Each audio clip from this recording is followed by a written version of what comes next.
a new chapter with the inauguration of President Donald J. Trump, the confirmation of Secretary Brooke Rollins at the U.S. Department of Agriculture, Ambassador Jamison Greer as our U.S.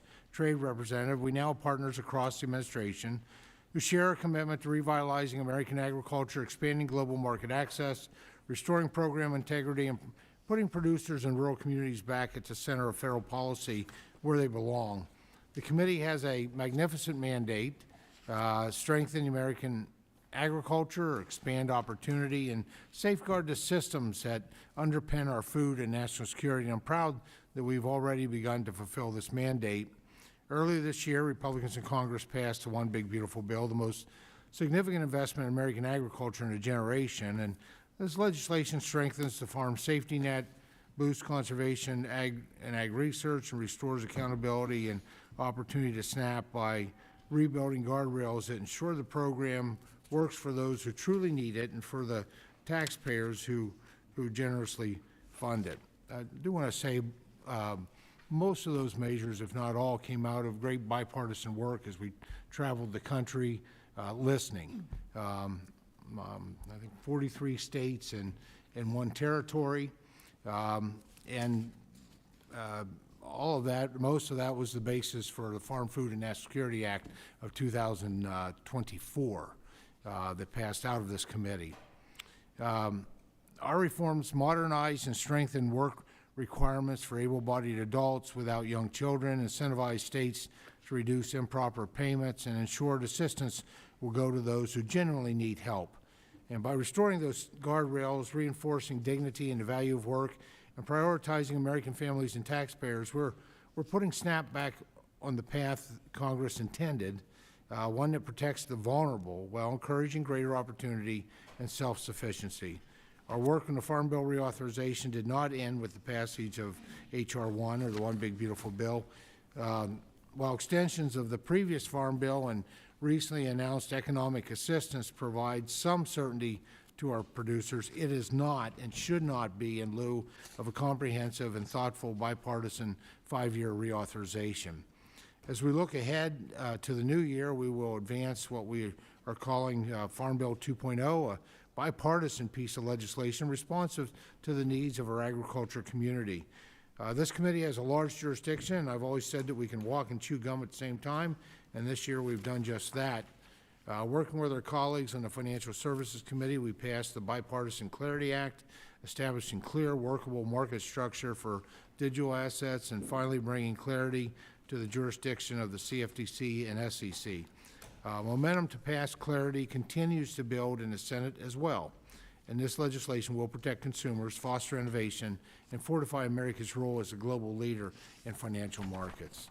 And finally, as we consider additional authorities for the Commodities Future Trading Corporation, we must also reauthorize the Commission. A modern, well-functioning derivatives regulator is essential to farmers, ranchers, energy producers, and manufacturers who rely on these markets every day. As the ranking member and I have both agreed, this is another critical piece of work for the committee to undertake. With that, I welcome my colleagues to today's hearing and look forward to their testimony. And I'd now like to welcome the distinguished ranking member, the gentlelady from Minnesota, Ms. Craig, for any opening remarks she would like to give. Thank you, Mr. Chairman. I want to start by thanking the members for being here today to testify to us, but we are living in two different worlds when it comes to our opening statements today. As we look back on this year, it is absolutely clear that the House Ag Committee plays a critical role in the daily lives of the American people. Whether you are a rancher being undercut by President Trump's plan to import more foreign beef, a farmer worried about their ability to sell to export markets overseas, a single parent struggling to afford food for your child after Republicans cut SNAP, or all of the above, worried about how everything seems to cost more under President Trump's America. One thing has become clear this year: sound agriculture and food policy matters. These issues affect every community and every congressional district in this nation. And so the Member Day hearing serves as an opportunity for our colleagues to present testimony to the Agriculture Committee on the issues that are most important to their constituents. I thank our colleagues for taking the time to share their priorities as they relate to this committee's jurisdiction. My hope is that my Republican colleagues on this committee, who have a responsibility to act as a check on the executive branch and to serve the people who elected them to office, will listen and take their priorities to heart. It has become crystal clear that the White House is not listening to farmers or families right now, and that many of our Republican colleagues, sadly, are not speaking up. An idiotic trade war, Band-Aid relief programs that pick winners and losers in the ag economy, nonstop lies and misinformation about SNAP, pretending that there is no affordability crisis, rural hospitals closing, healthcare costs everywhere going up. That's this administration and today's Republican Party. Instead of admitting that tariffs are increasing costs for all Americans, shutting farmers out of markets that took years and billions of dollars to develop, and making food more expensive for American families, the administration has prioritized rushing a $40 billion bailout to Argentina, instead of ending the trade war that has contributed to increasing farm bankruptcies this year compared to recent years and cost farmers nearly $30 billion in losses. The Trump administration announces a farm aid package for row crops that fails to meet the moment of helping American farmers after a challenging crop year, particularly leaving specialty crop growers, sugar producers, and foresters out in the cold. Day after day, week after week, at press conferences, during TV interviews, and in cabinet meetings, President Trump and his administration make clear that they are not hearing the American people who are telling us, help us, life is getting too expensive. Healthcare costs are going up in America's heartland. Rural hospitals and clinics are closing because of the big ugly bill's $1 trillion in Medicaid cuts. Insurance premiums are skyrocketing due to the ACA tax credits expiring, which nearly 30% of farmers and ranchers themselves rely on for health care. Farmers are drowning in debt as input costs remain high, and trade wars cost them their biggest customers. Hungry seniors and children are getting less to eat because of nonstop attacks on food assistance. Our committee can do something about that. We can bring sanity back to our trade policy. We can make sure that basic needs programs, whether in rural health or food affordability, are there for hardworking Americans when we need them, instead of helping the president cut the heart out of these programs. We can show the American people, the people who sent us to Washington, that we hear them, and we are doing something about the current affordability crisis, if my colleagues in the majority could find the courage. I look forward to hearing from our colleagues about their priorities today, and thank you. The chair would request other members submit their opening statements for the record so our colleagues may begin their testimony. I'd like to welcome our colleagues who have joined us today to provide testimony on issues important to their congressional districts. We have a bipartisan list of members testifying today, and each member will be recognized for 5 minutes.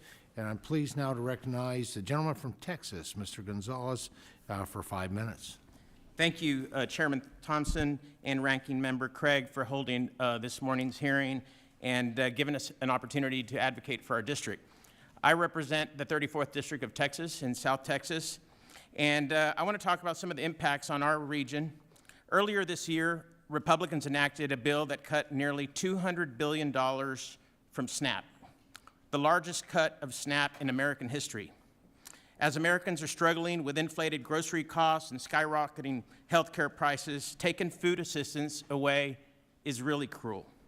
I represent a district that over a quarter of households are recipients of SNAP, the highest of all districts in the state of Texas. And this isn't specific to, this is really a bipartisan issue. 75 of the poorest districts in America are represented by Republicans who also benefit greatly from this program. What this cut will do is force families and children and senior citizens and veterans to go hungry. I urge this committee to work in a bipartisan manner to correct this wrong imposed by the Republican big bad bill. I would be happy to work with any of you on this issue. Another issue I want to talk about that's specific to the Gulf Coast, entire Gulf Coast, but in my district, is I'd like to take a moment to talk about the shrimping industry. In that order, first, our domestic shrimpers have really been hurt and experienced economic hardships by increased foreign shrimp imports, fuel price increases, labor shortages, and immigration regulations.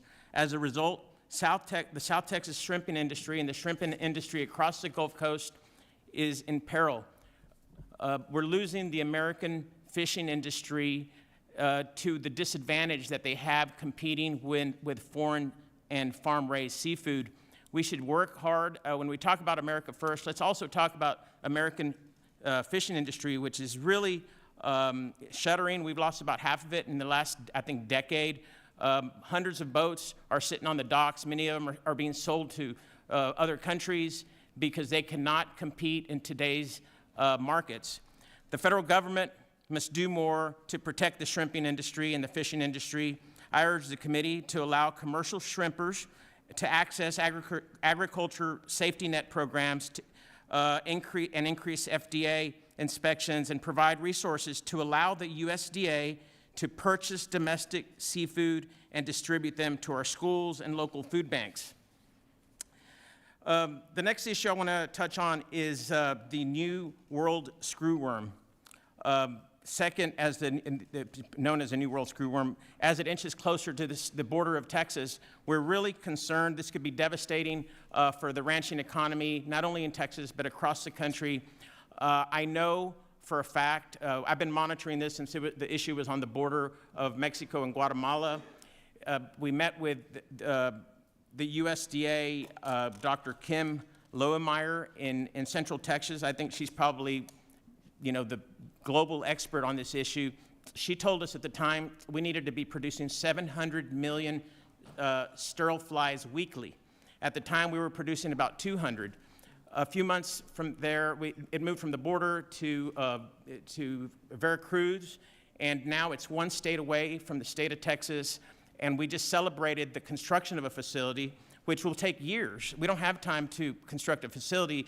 I think we're working with Panama and Mexico and some other places. We're producing about 300 million sterile flies weekly. We need to more than double that, almost triple that, just to hold it back.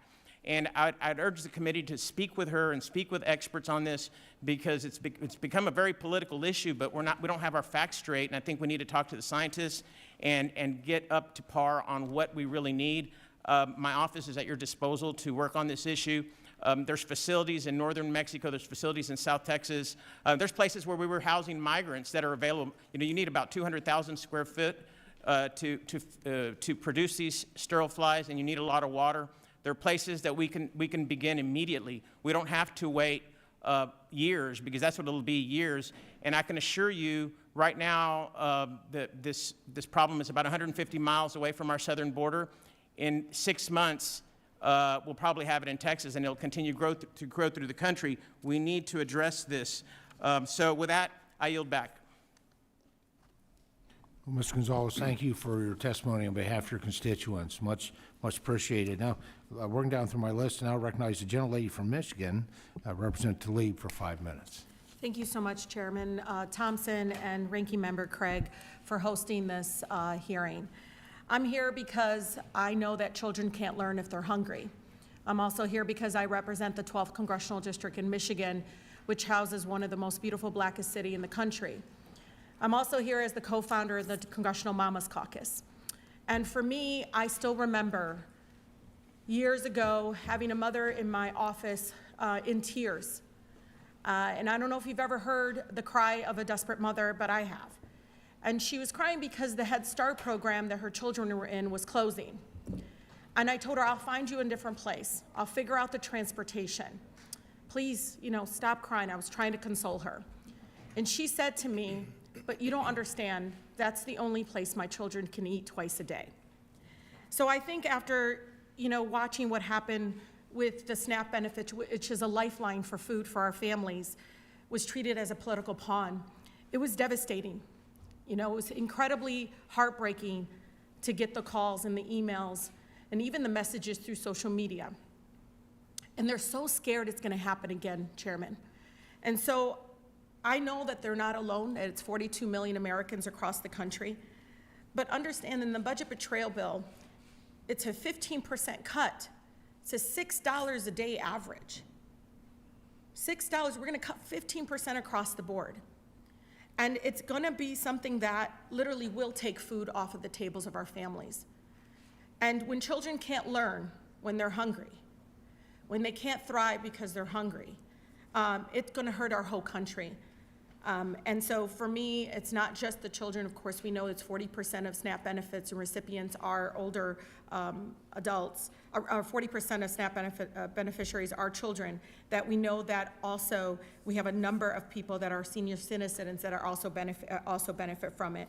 I know right now, studies show that an estimate of $1, Chairman, $1 investment in children returns $62 in value over the lifetime. Investments like SNAP and childhood development allows kids to learn without thinking about where their next meal comes from. And here is not just children, it's 36% in Michigan alone that are senior citizens that benefit from SNAP benefits. And so, Mr. Chair, a 70-year-old woman asked me to share her story, and I think it's important because she doesn't even get the $6, she gets actually lower than that.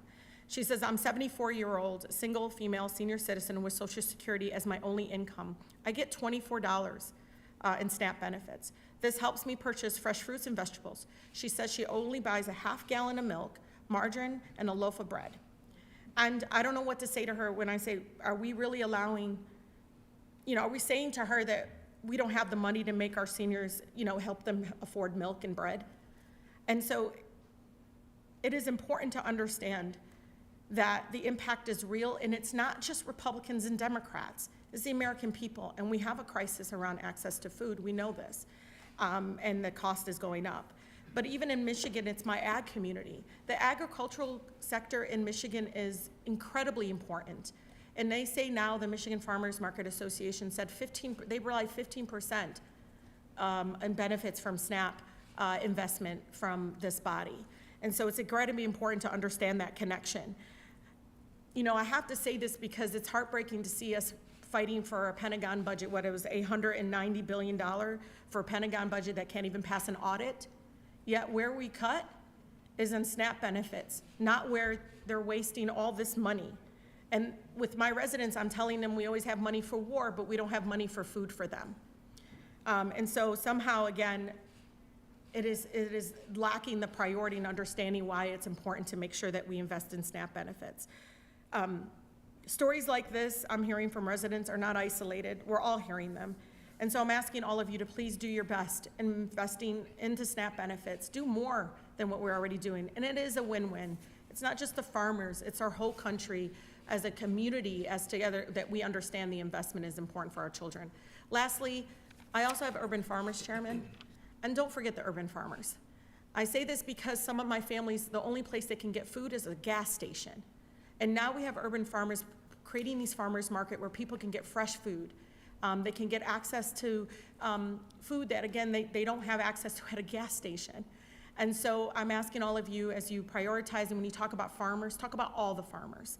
Don't forget urban farmers. With that, I yield. Thank the gentlelady. If members do have questions, I apologize. I missed that when Mr. Gonzalez was here. So just indicate and let me know. And Mr. Scott has indicated. Thank you. Recognized. Ms. Tlaib, you said the lady was 74 years old? Yeah, she was 74. Well, she's exempt from any of the changes that we made.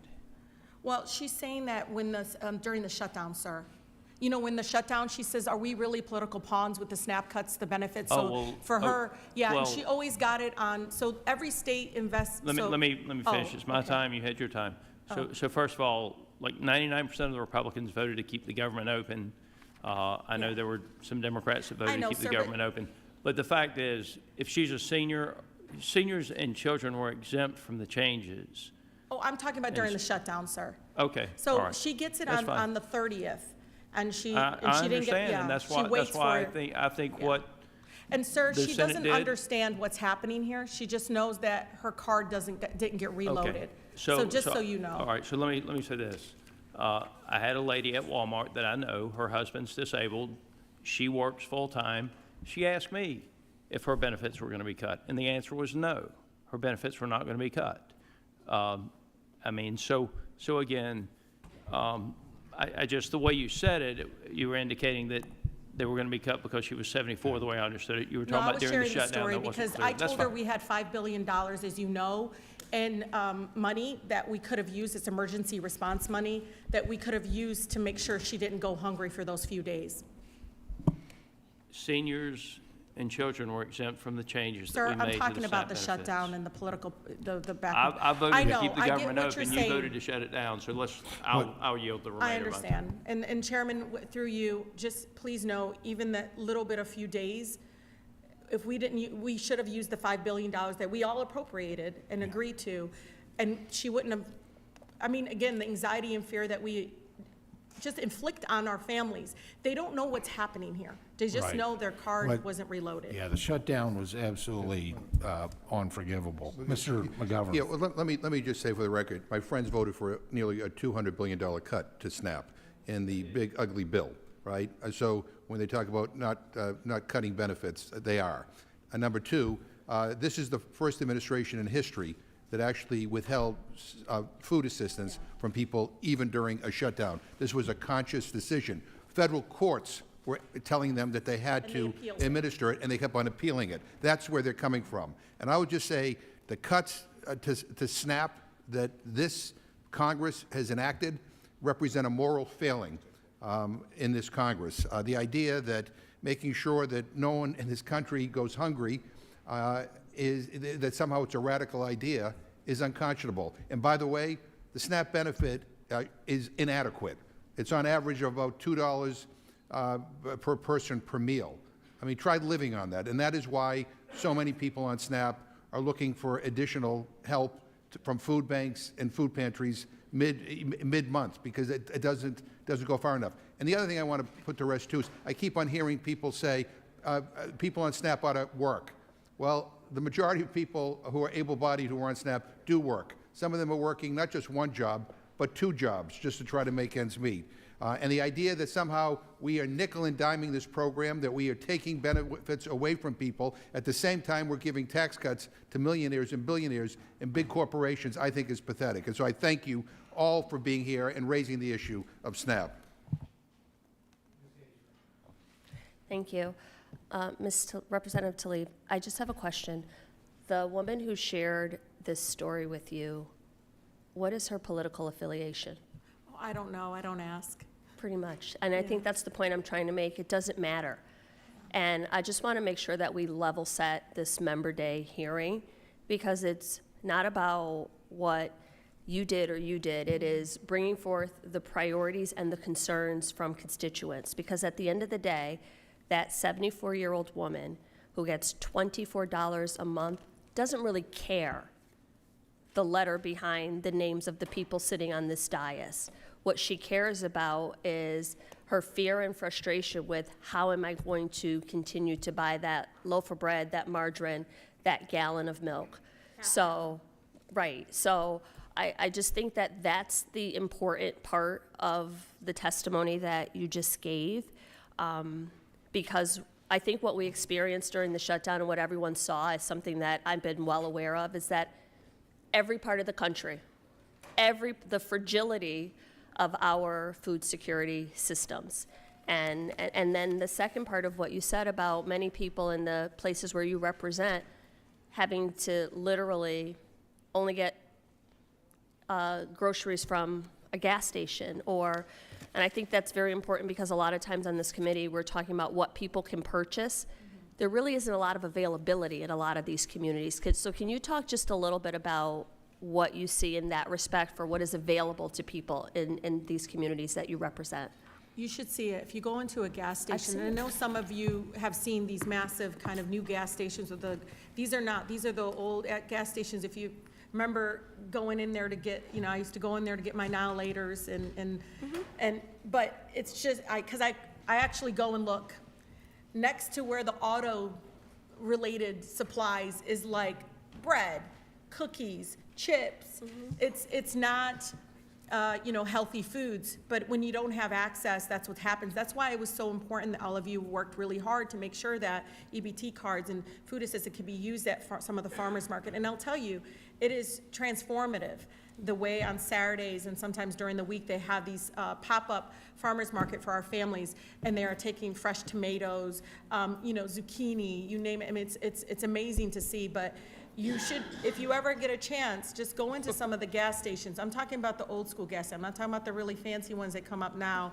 The ones in my community are the ones with literally, Congresswoman Hayes, it's like Oh, I know. I used to two do. rows, and it's just, that's it. And then everything else is just, really Absolutely. junk food. Thank you. I think that's very important. I used to do an assignment with my students on urban revitalization, and one of the tasks was how long it would take for you to find a fresh tomato in your community. I would give the students a radius. You couldn't have any transportation. How long would it take for you? Not tomato paste, not canned tomatoes, not tomato sauce, but a fresh tomato. And the discussions that came out of that when my students realized how difficult it was to access fresh fruits and vegetables in their surrounding communities, and how that looked very different in some other communities. Thank you so much for your testimony. I yield back.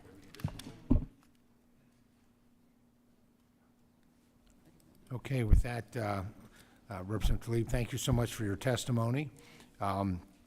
We have two members of the committee that are testifying. I'm going to go to them next so that they can then take their place on the dais in case they have questions of other witnesses. So first recognize the gentleman from California, Mr. Costa.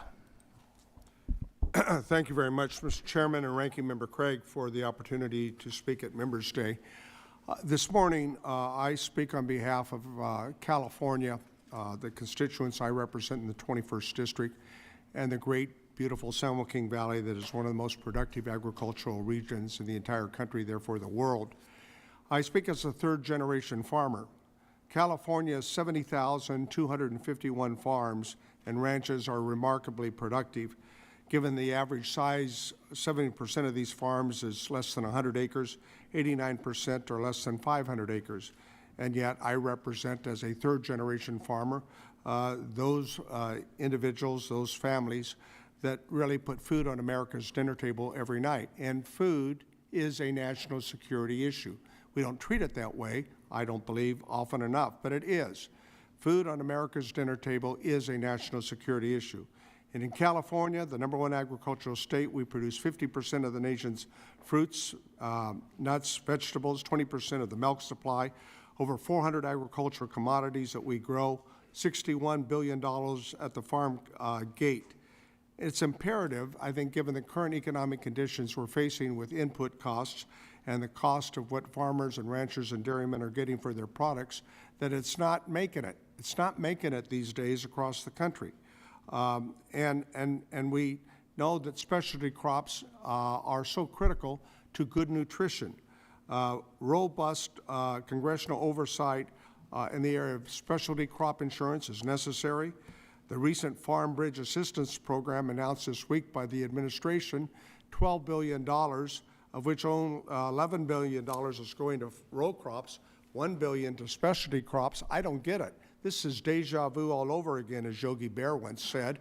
We went through this in the first Trump administration, where we were acknowledging that tariffs had a negative impact on the farm gate economy, and there was an effort for the administration then to provide $28 billion out of the Commodity Credit Corporation to try to put in a safety net. Once again, we see specialty crops being left out.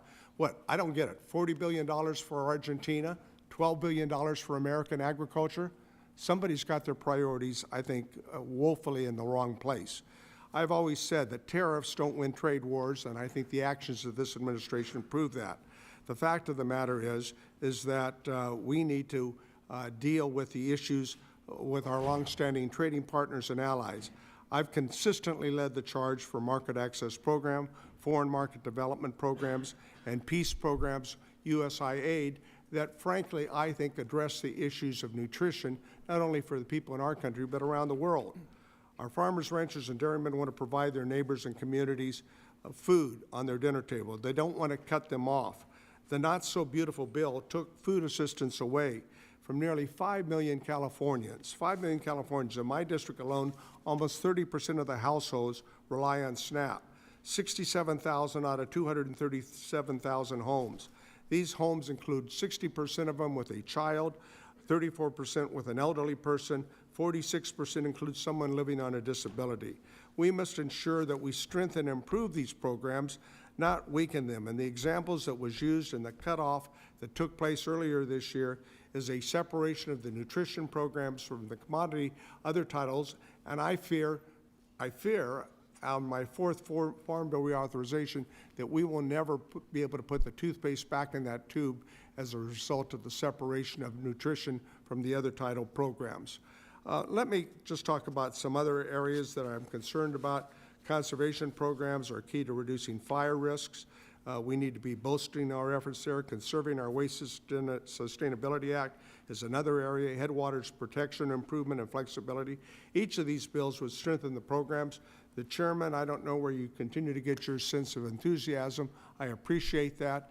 And if we can come together to deal with some of these issues next year, God bless all of us. We need to do it. Let me close by saying the following. This reorganization of the United States Department of Agriculture has been going on for 6 months. The reductions and the separation into 4 hubs, I don't understand. We have not had the Secretary of Agriculture testify before the committee to justify the reorganization plan. We don't know what the appropriate priorities are with the reorganizational plan. I do not get it. This committee needs to provide the proper amount of oversight for reorganization to understand where the Department of Agriculture is going in the future. We've got work to do. We must work together, and I want to thank the chair and the ranking member for giving me the opportunity to give you a little sentiment of my views and the concerns that the people of California have, whether you're on food assistance or whether you're part of the vital, incredible agriculture economy that California represents. Thank you very much. Well, Mr. Costa, thank you, and thank you for your service on this committee. Anyone have any questions for Mr. Costa? I'll be real specific. What I'm asking for members are questions for him to answer versus long statements. Anyone over here? Thank you. Go Thank ahead, you. Ms. Brown. Thank you, Mr. Chairman. Representative Costa, if you could touch a little bit more on how the ranchers in your district if they have expressed the concerns around the Argentina bailout as opposed to this new pool of money that's supposed to assist them? Well, the expressions range from outrage to being mystified to frustration, because the input costs have continued to rise as a result of inflation. And as I told President Obama a number of years ago, farmers and ranchers, dairymen, they're price takers, not price makers. You grow your commodity, your product, or if you have a dairy, it's 365 days a year, and you put all this investment in it, but at the end of the year, you get paid for whatever the market prices are. And so they see their costs increasing, but yet what they're getting for their product, their commodity, not increasing. And the tariff war is a real critical part of that. $40 billion for Argentina, $12 billion for American agriculture. They don't get it. Neither do I. Thank you. And as we talk about those input costs, I too have had the opportunity to visit some farmers across the country in Michigan, Illinois, of course, Ohio, where I represent. And the sentiment that has been shared with me is that I will give the administration a little bit of credit, because we have been so delayed with getting a farm bill over the finish line for this $12 billion, but it just does not seem to meet the moment. And the parameters that have been established, capping it at $150,000, will not help some of the most most impacted farmers, cattle ranchers and dairymen, as I see it. Would you agree with that assessment? No, I would agree with that assessment, and I must say this is a difficult time in farm country, whether you're in any region of the country or out in California, because of inflation, because of the input costs, and because, again, farmers are price takers, not price makers. And clearly this tariff war has impacted their ability to access those markets. And guess what? The other countries have the ability to retaliate, and they do. Canada, you know, we have the trade agreement with Canada and Mexico. 40% of California wines have gone to California. By the way, they're good wines. But you can hardly find a bottle of California wine in a supermarket or in a restaurant in Canada today. Why? Because they're acting in response to this tariff war. And they have other markets where they can access those products and enjoy them. And in some cases, we never regained those markets. So it's of great concern. And that's but one example. Thank you. And as I close, I think that you mentioned the tariffs being part of the major problem as it relates to this situation that we're in, which is a self-inflicted, self-induced problem, if you ask me. And the fact that the president is touting that the relief that he is offering the farmers is coming from tariffs, I believe is questionable, because if I understand the resource correctly, the source of these funds are coming from the CCC, not actually the tariffs. And we have industry folks who are in litigation to question the legality of the tariffs and to fight for getting the recuperation of the resources that they had to spend on tariffs in their own companies, Costco, I think you're for correct, example. and the administration won't say it, but I'll flat out make a point. The fact that they're reducing some of these tariffs, I think, is an acknowledgement that it's impacting the costs. Why else would they reduce in the last week some of these tariffs and some of these products if in fact it were not impacting the bottom line? And so it's a de facto way of acknowledging that the tariffs are impacting the costs to consumers, and this is their response to try to address it. But, you know, it's not working. All right, thank you, Mr. Chairman. I yield back. Mr. Chairman, I would like to ask unanimous consent to submit for the record a Reuters article from November the 11th. U.S. profited from Argentina currency swap deal. The Treasury Chief Besant says. Without objection, the widows asked that our focus be on.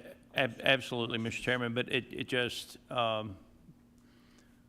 members of this committee know that it's a false narrative to call a currency swap a bailout. We actually profited from the currency swap. It was an effort to stabilize the economy in that country, and the facts will show that that what we did worked, and we actually profited from it. It was a currency swap, not a bailout. With that, I yield.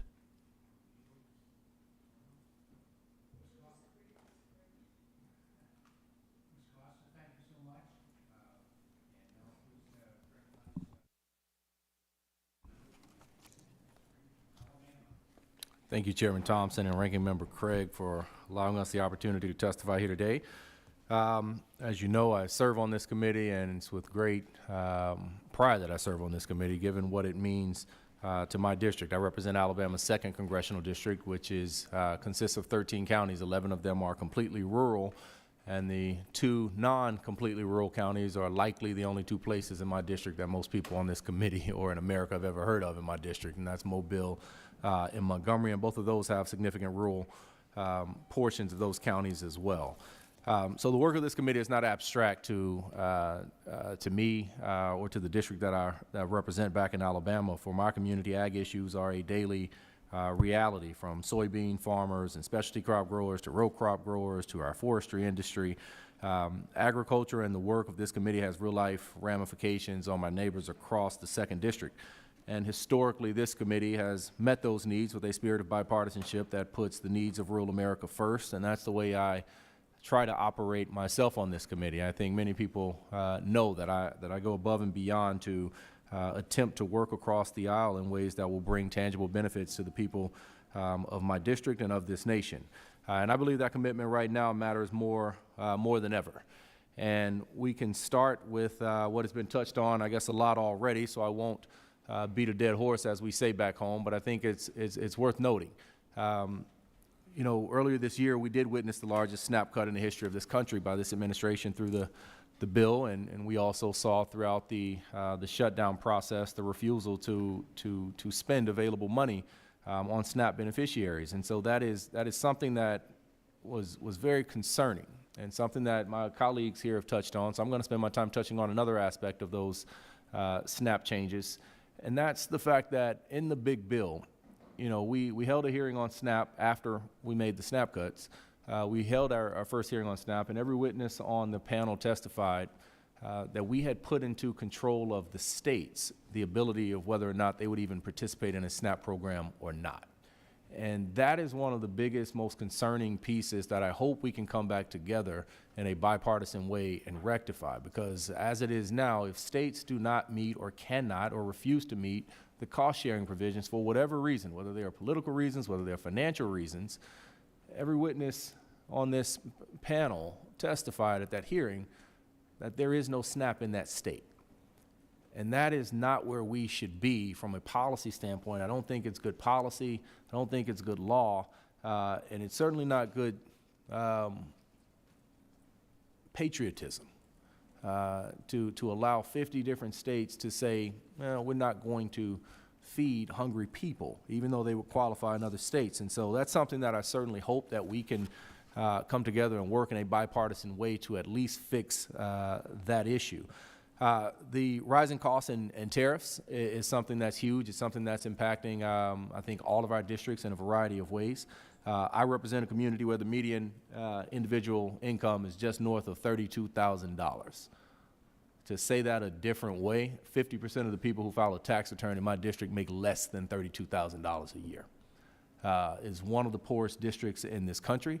And so even the smallest rise in the cost of putting food on the table or the cost of doing business, it significantly impacts people where I'm from. And so it's something that we, I think, have to keep at the front of mind as we continue our work in this environment that we're in.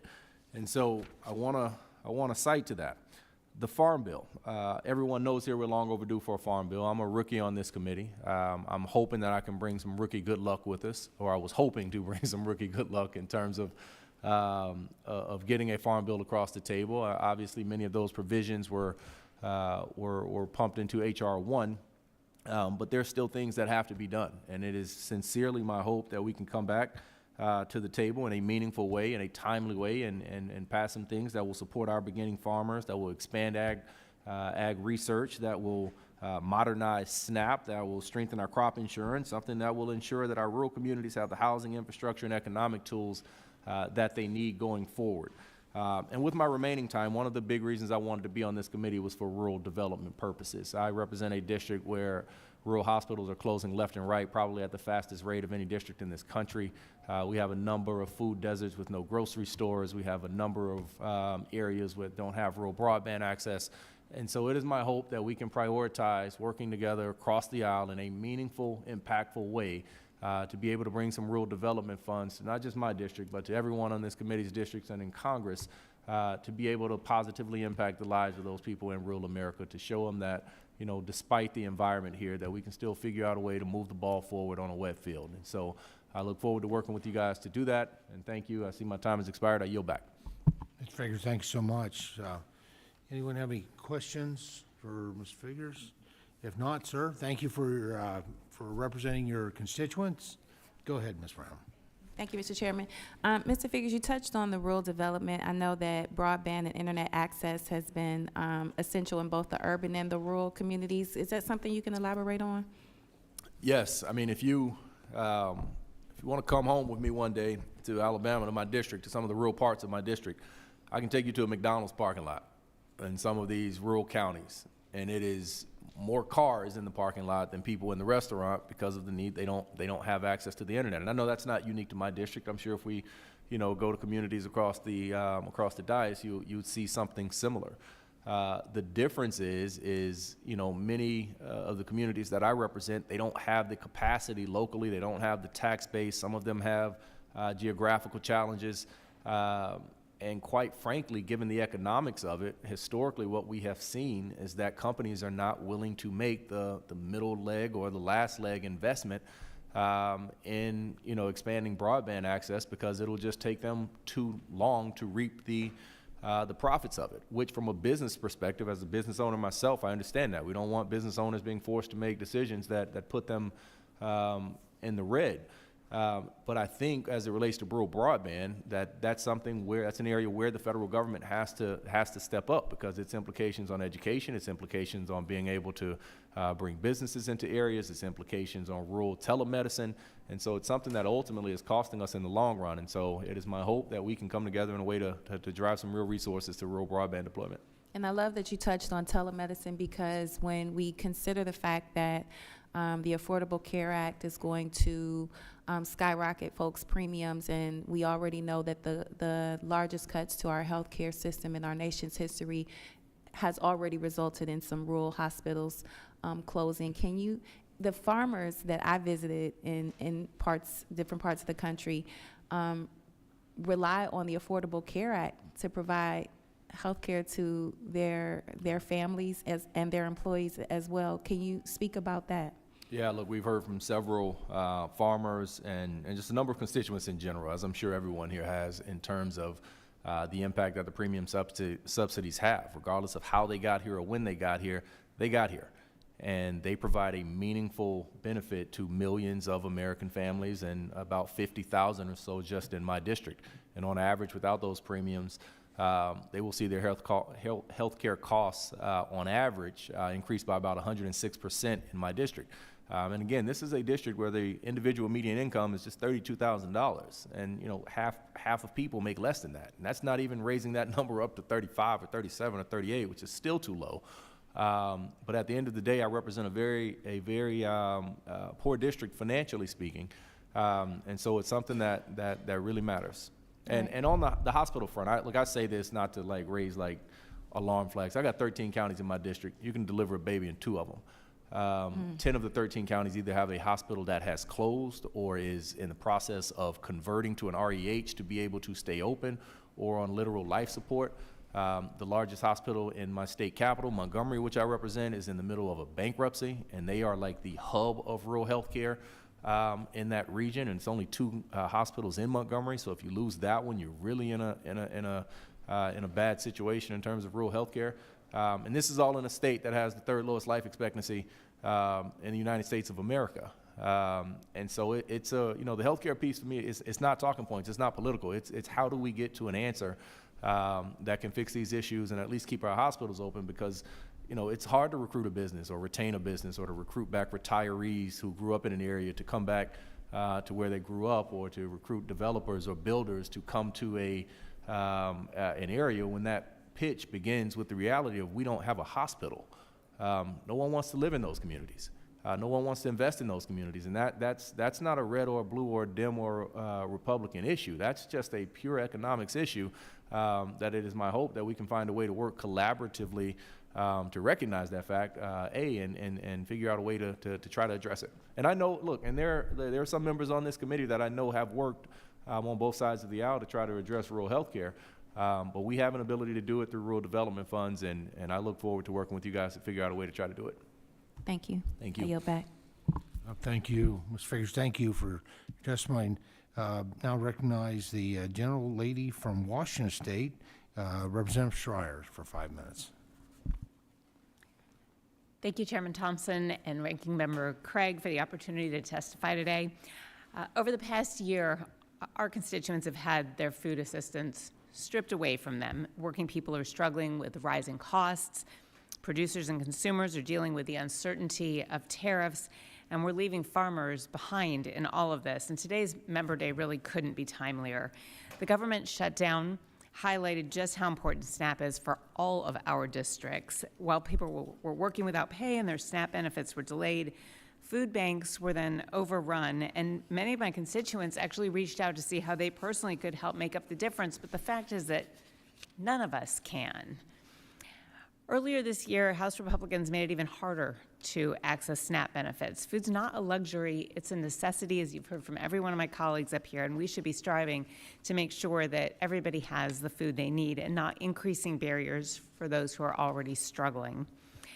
The Special Supplemental Nutrition Program for Women, Infants, and Children, or WIC, is another program that needs our continued investment. WIC's an effective intervention to support positive pregnancy and birth outcomes and healthy child development, and WIC saves lives. Studies have shown that WIC reduces the risk of preterm birth and infant mortality, reduces the prevalence of childhood obesity, and saves significant health care costs. And at a time when constituents are forced to spend thousands more on health care coverage or go without coverage altogether, this could not be more imperative. We also need to invest in community resources like food banks that provide that safety net lifeline during times of crisis or to make up for SNAP deficits. The TFAP program, the Emergency Food Assistance Program, or TFAP, offers this support while also investing in our agricultural community. My bill, the Eat Healthy Foods from Local Farmers Act, takes this one step farther by allowing states to use TFAP dollars to purchase locally grown food from small and beginning farmers and get that to their local food banks and local food organizations. This bill would also fill a gap that was left by the Local Food Purchase Assistance Program, which was hastily canceled by the Trump administration earlier this year. I will be reintroducing the Eat Healthy Foods from Local Farmers Act this week, and I urge the committee to please prioritize it and other ways to invest in family farms. Rising costs are not only impacting consumers, they're lowering profits for producers. The administration's tariffs have increased infrastructure costs and risked farmers' opportunity to just compete fairly in a global marketplace. It took over 2 years of my fighting to convince India to drop their retaliatory tariffs on Washington apples following President Trump's 2018 tariff war, which precipitated a 99% drop in those apple exports. We cannot afford to spend years cleaning up this new tariff mess while our local economies continue to struggle to pay Trump's tab. I introduced the Agriculture Export Promotion Act to increase funding to USDA export promotion programs like the Market Access Program to give farmers who export their crops a fighting chance in this Trump economy. My district is home to apples and pears and a variety of other specialty crops, much of which is exported. And I also want to thank you for your focus on expanding specialty crop research and extension services. I introduced bipartisan legislation to waive the prohibitive matching funds requirement for specialty crop research funding, and this will allow our research institutions and individual orchardists to more readily invest in projects to combat fungicide resistance in wine grapes and pestilence in onions, precision irrigation for fruit growers, and a variety of other issues, including, we were talking about flies before, mealy flies as well, not just mealy worms. Finally, we need to support a resilient agricultural system and ensure that farmers and producers can invest in climate-smart practices. My bill, the Partnerships for Agriculture Climate Action Act, allows farmers to choose to implement practices that reduce emissions, enhance soil carbon storage, and improve resilience to extreme weather. It's modeled after a bipartisan Washington state program, and it is a good bill. I also introduced the bipartisan Enable Conservation Act, which expands the Conservation Reserve Program county acreage cap so that more farmers can choose to restore their land and protect it for future generations. All of our U.S. conservation programs are oversubscribed, and I urge the committee to prioritize these pieces of legislation and conservation programs that help the earth and our farmers. Thank you, and I yield back. Thank the gentlelady. Any questions for Dr. Schreier? Go ahead, please. Thank you, Mr. Chair. Dr. Schreier, so thankful for your testimony. I just want to get a little bit more insight. You talked about the 99% drop in the apple exports. Can you walk us through that? What countries were impacted? Did the market recover? Like, how did Washington work through that? So Washington apples are the best apples in the world. Most of them are exported, but chances are when you go to the store down the street, you will see apples from my district. These particular tariffs were retaliatory tariffs imposed by India on the U.S. after the U.S., the Trump administration, first Trump administration, imposed tariffs on India. Predominantly, India was importing Red Delicious apples, which are not consumed so much in the U.S. anymore. We have so many other varieties, but they're very popular in India. And that tariff brought a $120 million market down to $1 million market. It nearly killed these apple farmers. It was 2 years of fighting. We finally got it flipped around, and they are now up and shipping again, but this is all quite uncertain. We saw what happened the first time, and retaliatory tariffs hurt farmers. And were they able to recover back up to the $120 million? Or is it still a work in progress? Or It's still a work in progress. We don't know if they're going to get all the way back to 120. It'll take some time. I mean, the longer that you don't have a market, the more likely it is that you're going to lose that market permanently. And we have already experienced that in Washington State, specifically with regard to China. Exactly. And so that was my point, because that's something that I also experienced when visiting farms in the Midwest as it relates to soybeans. The soybean market has been drastically impacted by these tariffs, and the concern of the farmers is if they will be able to recover and regain those markets. And when however you want to phrase it, but I'll call it a bailout too. When you're bailing out other countries like Argentina, when it comes to our beef and cattle market, it creates a space where our farmers are challenged to regain those markets. And so what do you do? And so I appreciate you sharing that. And with that, I will yield back. Thank you. I just wanted to make a point. I appreciate you bringing up your comments about the WIC program. Very important, and so many of our families rely on that program. The chairman and I both sit on the Committee of Education and Workforce, which oddly enough has jurisdiction over childhood nutrition programs. So I would encourage you to also share that part of your testimony with the Committee on Education and the Workforce, because it is worth noting and it's very important, and that overlap needs to be I guess considered, because we work together with the two committees to make sure that that program is funded. Thank you. Thank you, Mr. Chairman.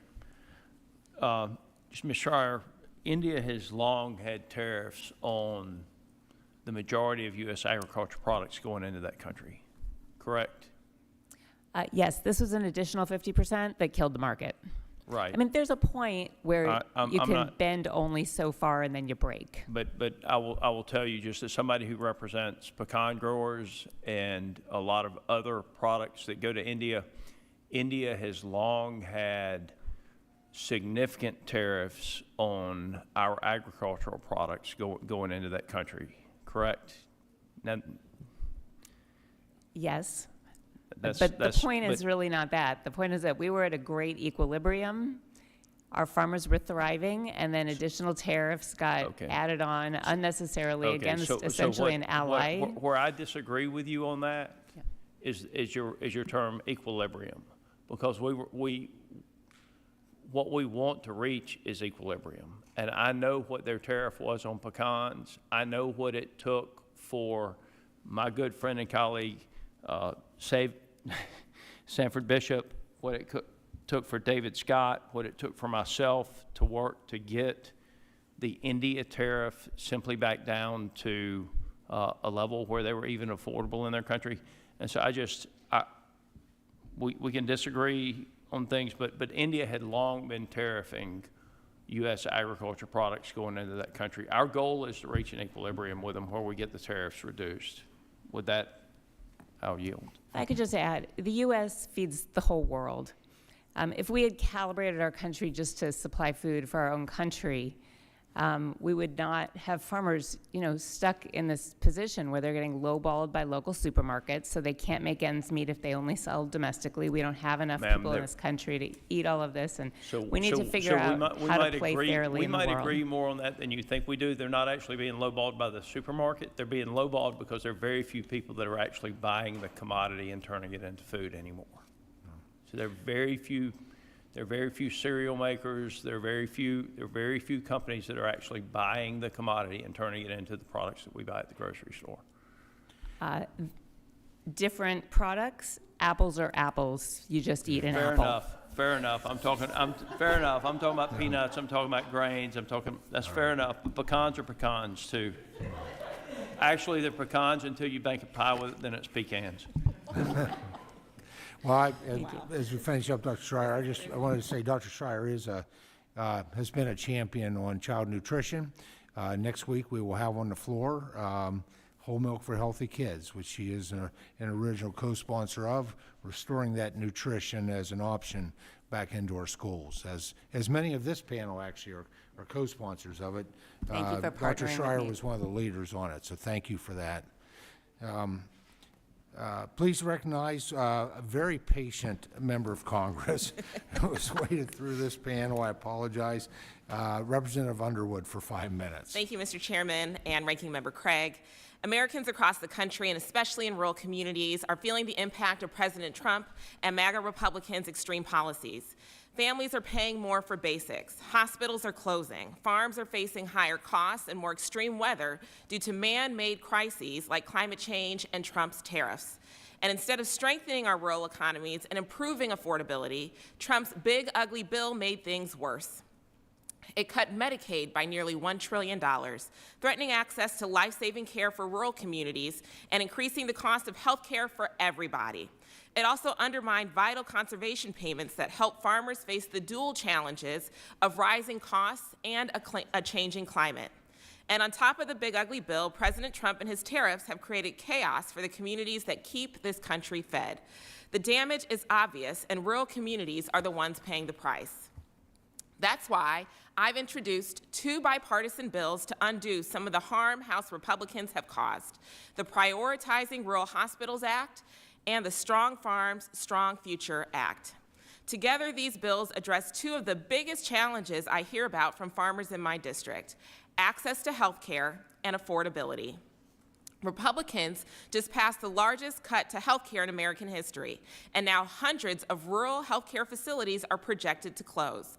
When a hospital closes, families are forced to travel for hours for emergency care.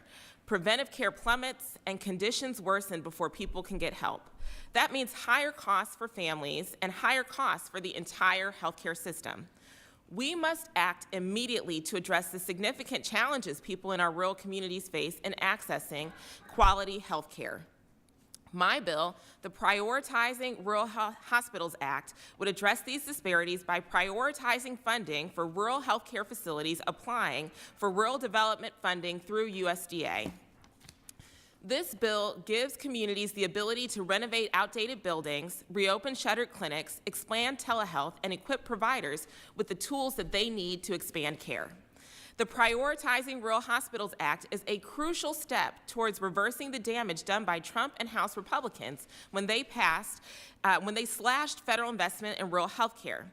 We need to act quickly to provide rural communities with the resources that they need to ensure everybody can access care when they need it, no matter where they live. Unfortunately, Trump and House Republicans didn't stop at cutting health care. To pay for tax cuts to the wealthy, they also stole from the conservation programs that farmers rely on. Family farms keep rural economies running, and they've been hit hard by rising costs and the financial uncertainty that comes with the changing climate. The big ugly bill undermined conservation programs that farmers rely on to manage risk, improve soil health, and stay competitive. It pulled the rug out from under farmers who are acting as good stewards of their land. My bill, the Strong Farm, Strong Families Act, the Strong Farm, Strong Future Act, is a common sense measure that puts farmers back on solid ground. It makes sure that when costs go up for things like cover crop seeds, labor, and equipment, conservation payments rise with them. Finally, farmers will receive inflation-adjusted payments for implementing and strengthening climate practices on their farms. It also builds on the Conservation Stewardship Program, so farmers who adopt or improve conservation practices can renew their contracts with ease. Plus, it expands climate-smart bundles so that farmers can access region-specific bundles for different types of land. These practices are helping farmers reduce input costs and stabilize yields. Better soil health means fewer expensive fertilizers. Better grazing systems mean healthier herds and lower feed costs. Better water retention means fewer crop losses during drought. These bills give farmers and families the support that they're being denied by this administration. As Congress works towards a bipartisan farm bill, we cannot ignore rural hospitals or the financial pressure on family farms. Both of these bipartisan proposals should be included in a farm bill and brought to the House floor without delay because rural communities need action now. Thank you, and I yield back. Well, I thank the gentlelady, and certainly, I think the economic rural development aspect of the Farm Bill has been a force for good. Yes. When I look at the construction of hospitals, or whether it's maybe a new diagnostic machine or an emergency room upgrade, and I think it is. I think it's something that's overlooked by maybe a lot of members of Congress, and where it actually is a significant tool. I appreciate your focusing on that. Yes, sir. Represent any other members that have questions or anything? I would just mention to you, ma'am, one of the challenges for those of us that represent rural America with our hospitals is that many urban hospitals are claiming rural access, and that small pot of money that is put aside for rural health care, because of urban hospitals claiming rural status, they are dipping into that money. And so in many cases, that's leading to the wealthiest hospitals in the country taking money from the poorest. I would just point that out.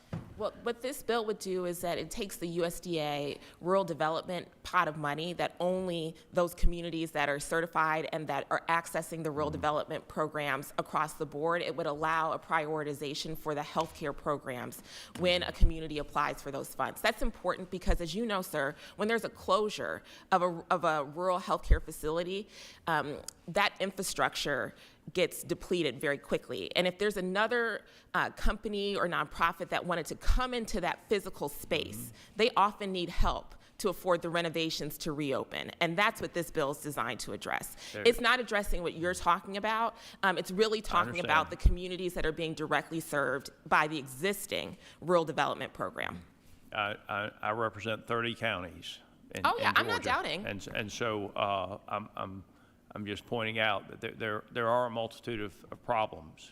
And I mean, I've just watched as the county next to me was able to secure some funds to rebuild an older healthcare facility that had shut down, so that they will now have a physician in that community who, by the way, happens to be my personal doctor.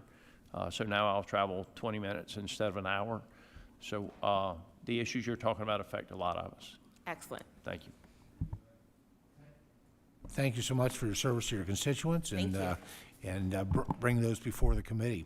We're going to take, I think we're going to have some folks coming up. We're going to keep going as we get other folks seated. We have the gentlelady from Wyoming is seated, so we're going to jump right into and proceed as other members, any of the other members come up for the panel. And so we get the water passed out.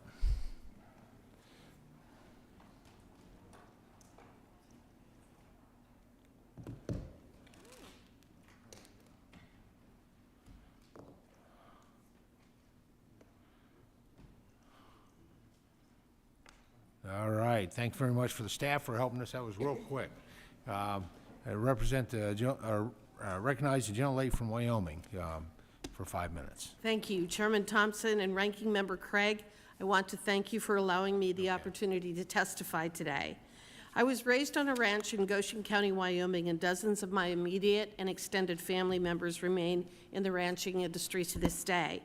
I have become increasingly concerned by the disappearance of ranching families in my community over the last 25 years or so, due in large part to numerous federal policies that have not only caused the current outmigration of our ag producers, but accelerated it in recent times.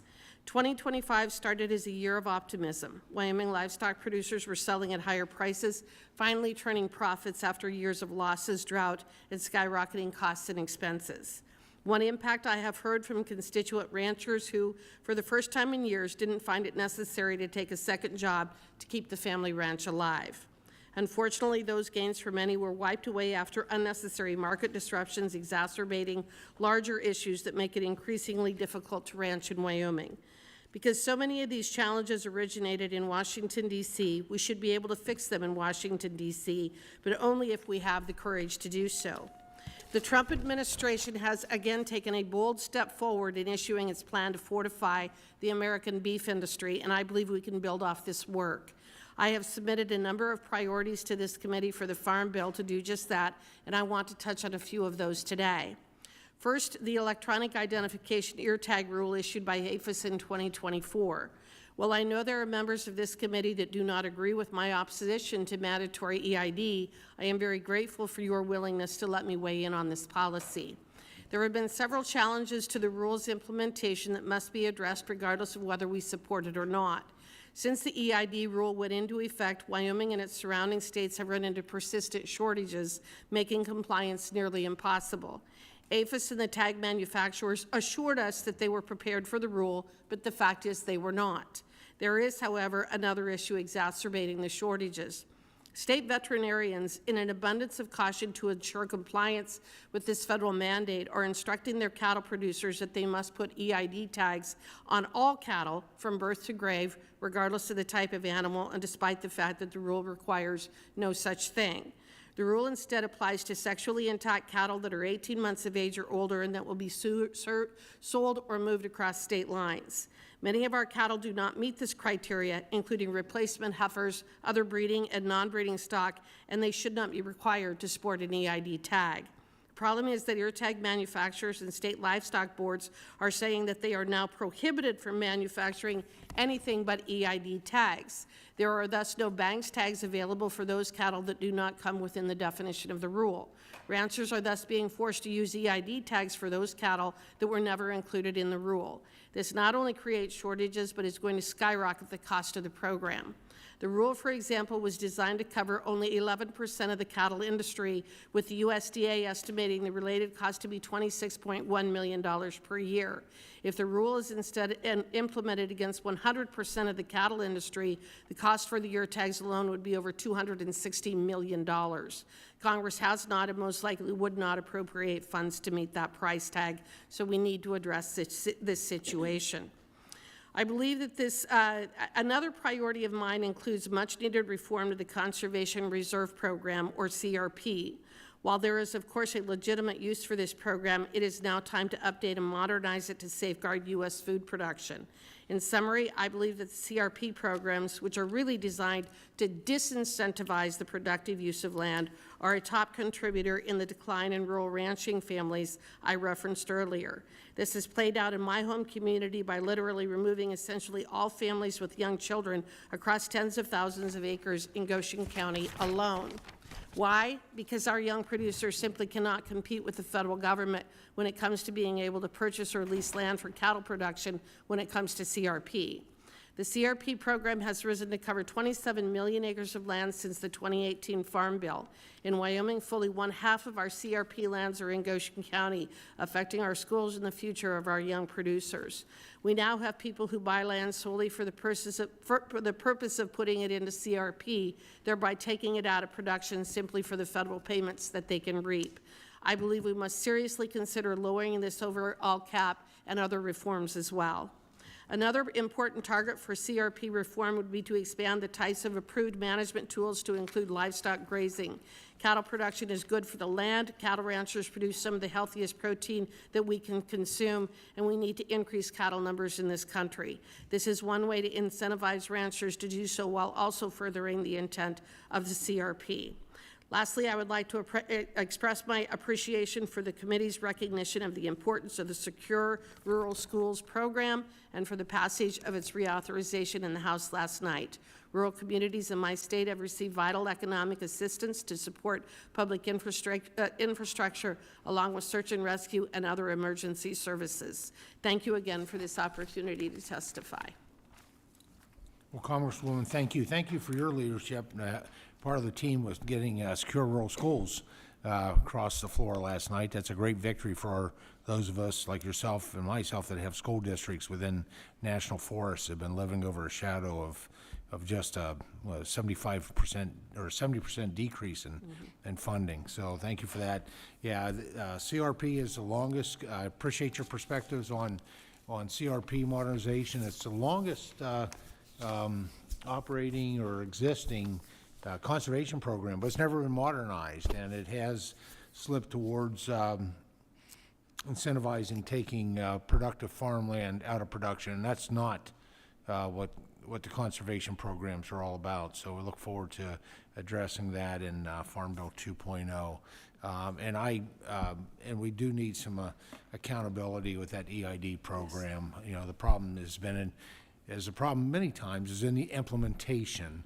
And this, in certain states, seems like it's been out of control. So look forward to doing more oversight on that than what we've done in the past. So, Chairman Thompson, I look forward to working with you on all of these issues. yeah, I look forward to it too. Any questions for the Congresswoman Hageman? Go ahead. Thank you, Representative. Appreciate your expertise in sharing that. Can you just elaborate a little bit more on some of the changes you would like to see as it relates to the EIP program and its implementation? Like, is it more administrative funds because it sounds like from the chairman's perspective, we don't have enough to properly implement the program. So could you touch on that for me, please? So the program was underfunded from the very beginning. So the estimate was that it would apply to 11% of the cattle industry, the cattle in the United States. It was designed to do that because I think it was an incremental program, and it was intended to be. It's an astronomically expensive program, and in fact, I think ultimately it will cost over $2 billion if the state vets are successful in forcing all livestock producers to use EID on all cattle, regardless of whether they cross state lines. So it's an unfunded mandate on our cattle industry that's potentially going to cost upwards of $2 billion. So that's one of the challenges associated with it. Anytime that the government mandates something, you create shortages and skyrocket the price. That's exactly what's happened here. The other reality is that I see the challenges of how it could be used in the long run to control our cattle industry and our cattle producers and actually vertically integrate the industry much more than it already is, the way that we have vertically integrated our poultry and our pork industries. So from the standpoint of implementation, we need to make sure that it is implemented pursuant to the clear language of the rule as it exists right now. And that's one of the problems, is it is not, because there's a lot of confusion as to which livestock it ought to apply to. As I indicated, it's sexually intact over 18 months of age that cross state lines. But if I have a replacement heifer that I keep for 8 or 9 years or 10 years on my own ranch, I may sell it as a cull cow eventually, but at that point you could put an ear tag on it, an EID ear tag on it. But right now I need to have bangs testing done for brucellosis, and I need to make sure that I can put a tag on there, but the manufacturers are saying their understanding is they can only manufacture the EIDs, they can't manufacture the metal bangs tags. We need to clarify that if you are going to have a replacement heifer, again as an example, that stays in state rather than moving interstate, that they could continue to use the historical metal bangs tags that we could then have manufacturers produce at a much lower cost. Thank you so much for that. And then have you heard anything from your cattle ranchers with regards to the $40 billion as it relates to Argentina and the United States? There's been concerns about the trade deals, so I went immediately to the trade office to find exactly what the situation was. I think there's been an awful lot of misinformation about the arrangement and the deal that has been being negotiated between the administration and Argentina. It shouldn't have impacted our cattle market the way that it did. In fact, no live cattle were being considered for importation. We were looking at lean trim for mixing with hamburger, no premium cuts. So I think there was a lot of hysteria around that when there was discussion about the trade deal being put in place. But in fact, again, I think it was more misinformation than truth. The problem is it really did in real time hit our cattle market, despite the fact that it wasn't targeted to live cattle at all. All right, thank you. I yield back. All right, thank you very much. Now please recognize another outstanding member of the all-powerful Agriculture Committee, Congresswoman Hayes from Connecticut, for 5 minutes. Thank you.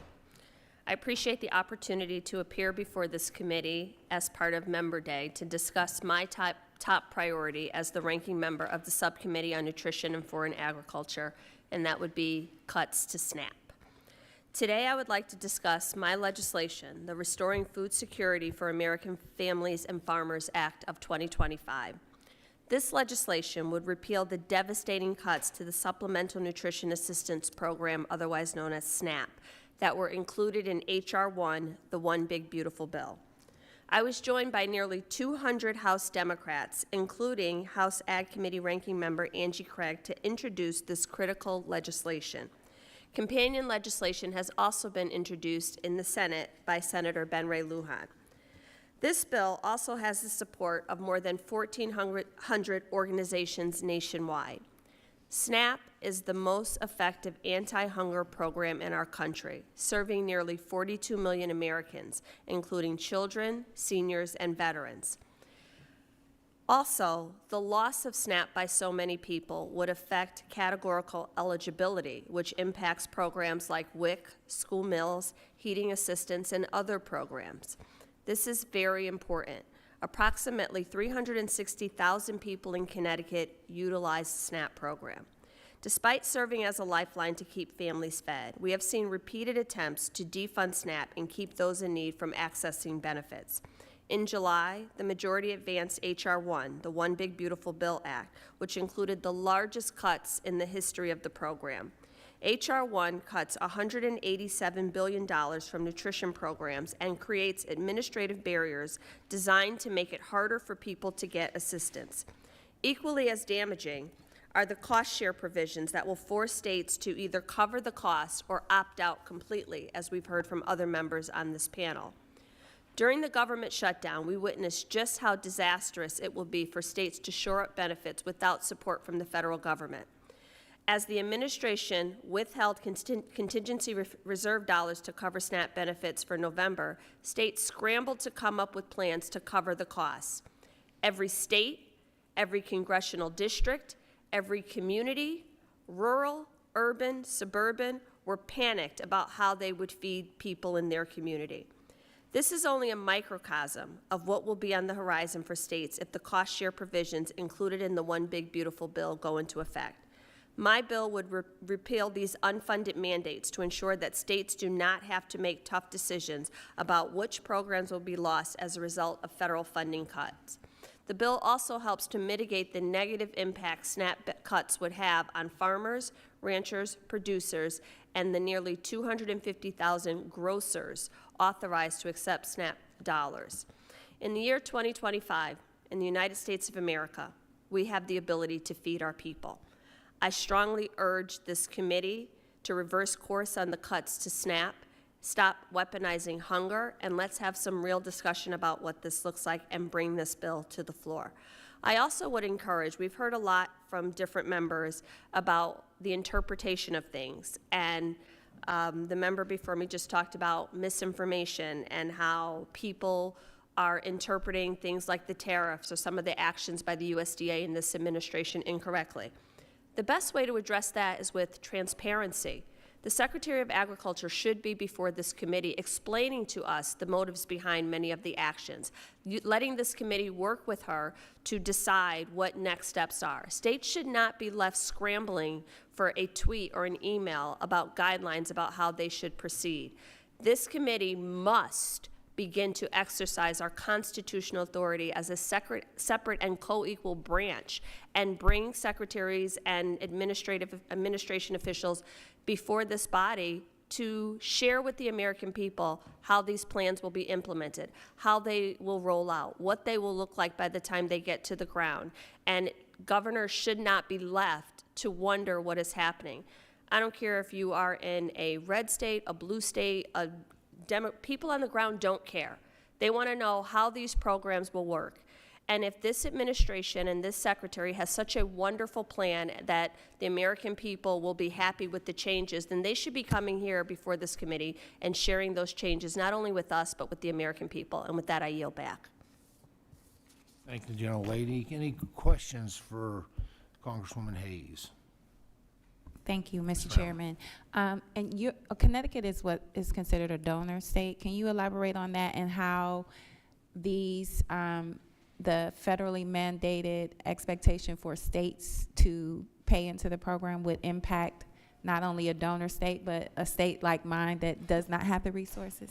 Well, you're absolutely right. Connecticut is a donor state, which means we, the residents of the state of Connecticut, through their taxes, pay more, send more money to the federal government than we receive as a state to help support these programs.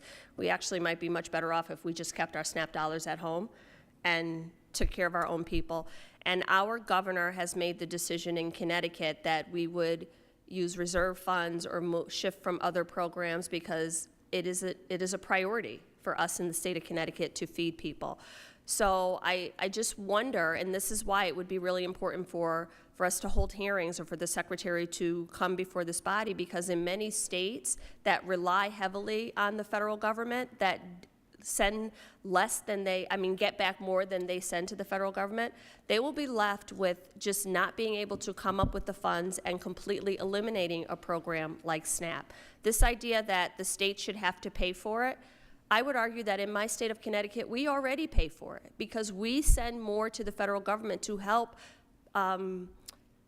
fill in the gap for some of the other states. And if you look at the map of where benefits are accessed, it's not just in Democratic states or urban communities, it is our rural communities, it is our bright red states, it is our suburban communities, it is everywhere across this country. And I think one of the things that was amplified during the shutdown is the fragility of our food security networks. It wasn't just pockets around the country, it was every congressional district, every community. So it really is difficult for me to understand or wrap my head around how states who already rely so heavily on the federal government are going to be able to fund these programs with even less help and support from the government. Thank you. And Mr. Chairman, with that, I yield back. I thank the gentlelady for yielding back. Mrs. Hayes, I agree with you. I'm looking forward to having individuals from the administration before the committee. So I think that's a really important thing. I went through 4 years in the last administration. We got very little of that. That frustrated me. So I don't want any of us to be frustrated. We need to have those communications. And I'd like to take it one step forward, actually, and I've talked about this for some time. I would like to request the governors, certain governors, to come and sit before us to be able to share how they're implementing their programs. And given the fact they've got 3 years in order to do the state share, that's with an error rate of 6%, how are they working towards getting that error rate down? I know in the state of Pennsylvania, ours is coming down, I've heard, and that's wonderful, because errors only hurt the beneficiaries, the people that are struggling financially. So thank you for your passion. Well, I would just say that, I mean, as the chairman of the committee, respectfully, when you know better, you do better. And on this committee, I don't care what state it is, what secretary it is, we should be calling people before this committee, and we could call a hearing next week and Yeah, have we- governors come in and talk about those things. We actually have the ability to do that. Yeah, we would have probably had someone before the committee if we wouldn't have been shut down for a month and a half. That delayed almost delayed everything, so. Well, when you put a bill in front of us that asks us to either feed people or accept some of the unreasonable cuts, which were an impossible choice, that's really Yeah. not the premise that we should be operating from. But Well, the we fact just- that this committee and every committee and it- tries to throw that out at every turn as if the reasonable choice would have been to accept $187 billion in cuts or get November benefits out on time, I would argue that it required a lot more negotiation, which is what we attempted to do. And had we had more than Yeah. one committee in the preceding year, I think we could have addressed some of these things. Yeah. One committee hearing on this topic in the preceding year, we could have addressed some of these things. Well, I think how we portray that is really important, too. There's a lot of the savings came from folks who were not truly eligible for SNAP, non-citizens, and a whole That still hasn't been, host of and things again, like that. if we had hearings, we would have been able to demonstrate that, because that has not been demonstrated, and the savings didn't go back into the treasury, they went to fund the tax cuts. And when we look at how is the data being collected or disaggregated, one of the things I've heard at home is we have a lot of mixed status families where the children may have status and one of the parents does not. Those children are still eligible for benefits, so that's not, but if this was truly about fraud or ineligibility, we would be having hearings on fraud and ineligibility and rooting out those things and preserving and protecting the parts of the program that works. That's not what this committee has done, and any characterization other than that is just not true. I appreciate your opinions and your testimony before the committee. Thank you. So, thank you. And now, please recognize the resident commissioner from the great territory of Puerto Rico, Pablo Hernandez, for 5 minutes. Thank you, Chairman Thompson and Ranking Member Craig, esteemed colleagues.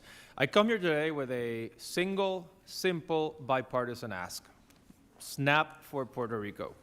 Puerto Rico has been excluded from the SNAP program since 1982, and we've submitted a bipartisan bill that has the support of 9 Democrats and 6 Republicans to ensure that Puerto Rico gets to transition from its current block grant NAP program to the national SNAP program.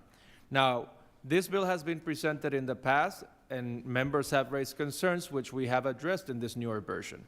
First, we are providing for a longer transition that addresses the concerns about having the state government be ready for the implementation and administration of the SNAP program. We've also requested a CBO score, which should help address some of the concerns. And I urge you to view this as an investment, not as an expense. It is an investment because it would just be $1 billion more for the program for an island that trades over $7 billion with the mainland in agricultural products.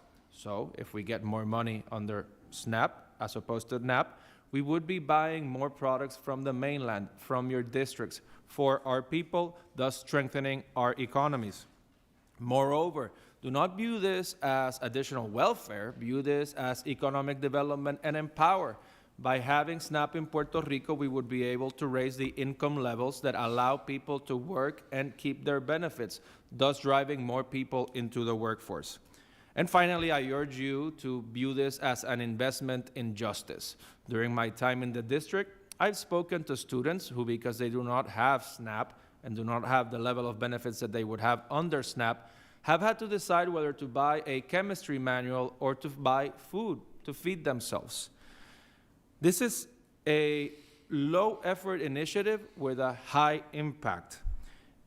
When you look at the fact that you have families of 3 that have an average benefit of $315 a month in an island where foodstuffs are more expensive because of shipping, and under SNAP they would have $535, you are doing something to end hunger. So I urge you all to support this initiative. As I said, this unites Democrats and Republicans. This has the support of your former colleague and current Republican governor of Puerto Rico, Jennifer Gonzalez Colon. And in the island, this unites people who support continuing its Commonwealth status, transitioning to become a state, or even to become independent. So this crosses party lines. This is a matter of justice, but this is also an economic opportunity for Puerto Rico and for the United States. Thank you, and I yield back. Commissioner, thank you very much. Any members have some questions? Go ahead, please. I just want to thank you, Mr. Hernandez, for your work on this issue. I'm a strong supporter of extending SNAP benefits to those Americans living in Puerto Rico, and I commend your efforts. Thank you.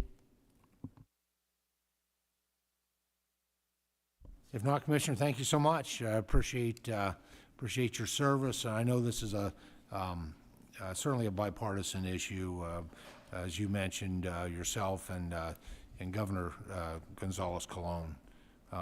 So I appreciate it. Thank you.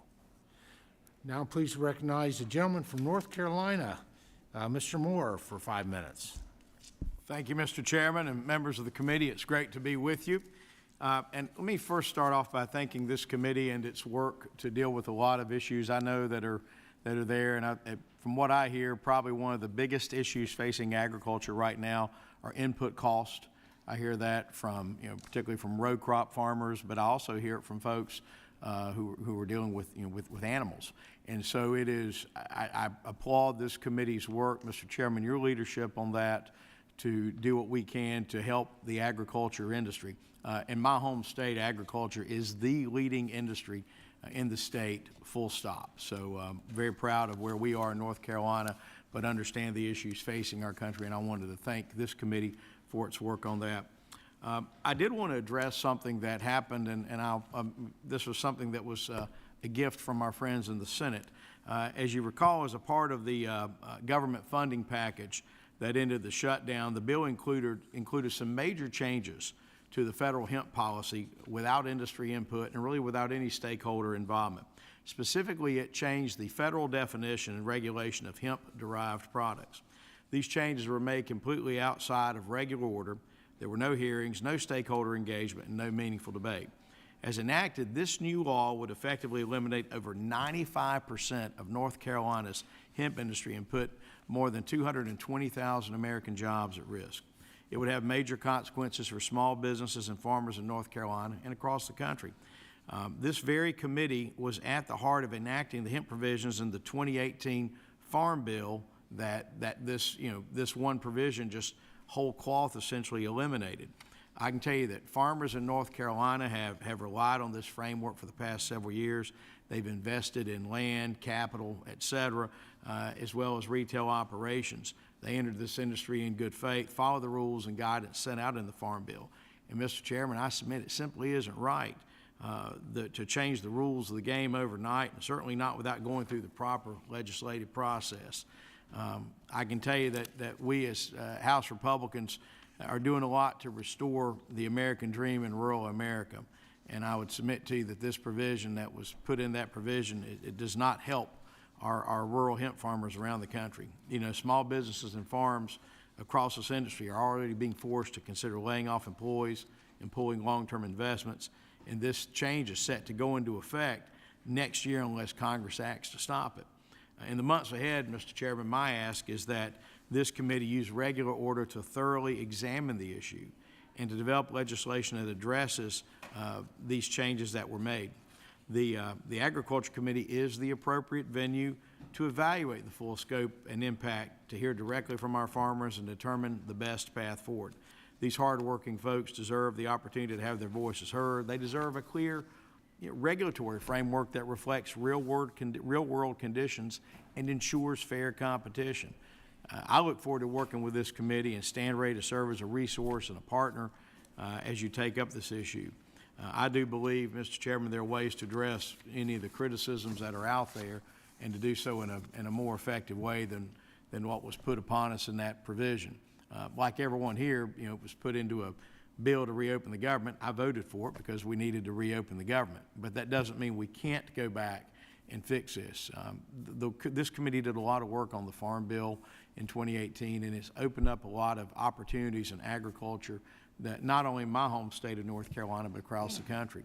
And I can tell you that it is, it's something that has created jobs, and we need to do all we can to make sure those jobs remain in place and to allow this as a viable industry for our friends in agriculture. With that, with time left over, something very rare for a former lawyer to do, I yield back. Well, thank you, Mr. Moore. Open this up. Any questions from any members? Go ahead, please.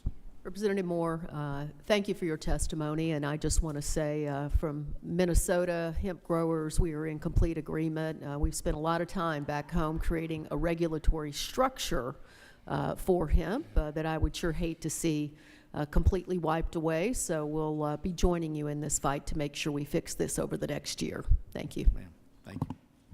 Yeah, Mr. Chairman, Mr. Baird, Dr. Baird. I'd like to add my appreciation for you bringing this issue before the committee. And we have some of the same concerns in Indiana. Thank you. Thank you, sir. I yield back. Very good, Ms. Moore. Thank you so much for your testimony and representing your constituents back home. Thank you. Always great to be with you, sir. Yes, sir. Now, please recognize Representative Schlotton for 5 minutes. Thank you so much, Mr. Chair and Madam Ranking Member, for holding this hearing, giving us an opportunity to weigh in on the important agricultural issues facing our districts. I want to use my time very briefly just to highlight an important bipartisan bill that I am working on called the Catch It Act, which stands for Community Access to Treatment and Care for Health through Increased Testing. This is a bill that would help rural communities better screen for diseases and certain cancers like breast cancer. Whether our constituents live in a major city or a small town, everyone deserves access to life-saving early detection services. Our bill would build on the Department of Agriculture's Community Facilities Grant Program by boosting the federal cost share to 25% for rural projects involving preventative health equipment like mammogram machines, mobile health units, and early detection tools. I introduced this legislation with my good friend and colleague from Iowa, Congresswoman Ashley Hinson, because rural health is top of mind for both of us, as it is for many individuals on this committee. Our Catch It Act helps small communities afford the equipment that they need to keep people healthy. Catching diseases earlier avoids costly increase in healthcare costs by allowing the disease to be treated earlier and not progressing to a later stage, which again becomes more costly and deadlier to treat. This common sense legislation would expand affordable, accessible care in our smallest communities, too many of which have been overlooked for far too long. We appreciate the committee's attention to this bill. Thank you, and I yield back. Well, I thank the gentlelady. Rural development and what it does, the impact it can have on rural health is significant, and impact's big. I think the awareness is low, and certainly an investment from a preventive perspective as someone who practiced health care for 28 years, that's some of the best dollars we can spend. Better for outcomes, quality of life, and quite frankly, the economy as well, economically, in terms of saving the burden of things that are not caught early. Recognize the ranking member. Just thank you so much for your testimony, Representative Schlotton, and we will continue to work toward good partnership to get your legislation across the finish line. Thank you. Very good. Well, thank you so much. Now, please recognize the gentleman from California, Mr. Takano, for 5 minutes. Mr. Chairman and Ms. Ranking Member, thank you for hosting this Member Day hearing. As we sit here, we must acknowledge that veterans, their families, and caregivers across the country are facing higher costs of living. Veterans are not immune to the economic realities facing the general population. VA programs can only mitigate, not shield veterans from the impacts of larger economic trends. I have to tell you, I'm incredibly frustrated that this Congress and this committee delivered devastating SNAP cuts earlier this year. Under what I call the Big Ugly Bill, veterans will now be subject to work requirements. And what that really means is paperwork requirements, and these paperwork requirements do not help people find jobs, they just cut people off of food. In my district, over 35,000 households and nearly 116,000 people rely on SNAP. One constituent told me, quote, "I am a low-income senior citizen. I only receive $40 from the SNAP program, and I can barely make it each month after my rent and bills are paid. I use all the rest of my money on food, and usually by the end of the month, I'm out of food. It is very distressing to think about them cutting off the $40 I get. I know that is not much to a lot of people, but it is to me," end quote. Mr. Chairman, your committee's markup of the reconciliation package, during that markup, you stated, quote, "Our veterans are exempt from the SNAP work requirement, which is the law, and we're not changing it," end quote. Yet, here we are. I ask you to hold joint hearings with the VA committee and to hear directly from veterans and families regarding the impacts hunger is having on their lives. Today, we see a heavy use of food pantries at VA facilities, on military bases, and in military communities across the country. We know the need is there. Kicking people off SNAP doesn't reduce poverty, it just exacerbates it, makes it worse. As the wealthiest country on earth, we have no excuse for this. I would also like to take a moment to highlight the over 300,000 veteran farmers. Knowing that farm bankruptcies are rising and veteran producers tend to run smaller farms with thinner margins, I worry about how the Trump tariffs are damaging veteran farmers' livelihoods. And I'm not confident that USDA and VA are postured to help these veterans and families as they face foreclosures. We know that early intervention and prevention is much more cost-effective than addressing needs once in crisis. It holds true for housing, it holds true for hunger, it holds true for employment, and it holds true for mental health.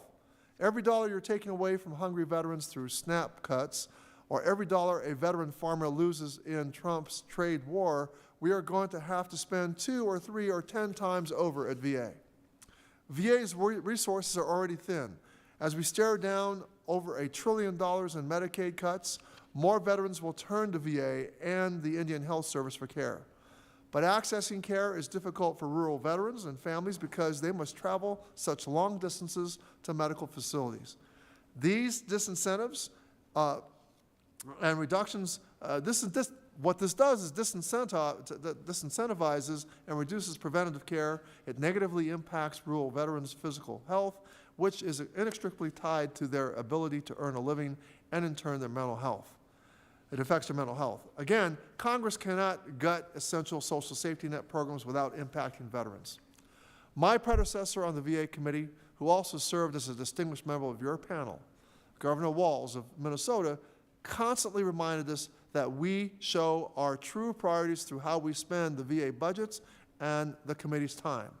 I'm sure he had the same thing, he said the same thing to you all in this very room as well. He was right, and I challenge every member of this committee to put their money where their mouth is. I'm sure every one of us will give eloquent speeches on Memorial Day and Veterans Day thanking our military members for their service.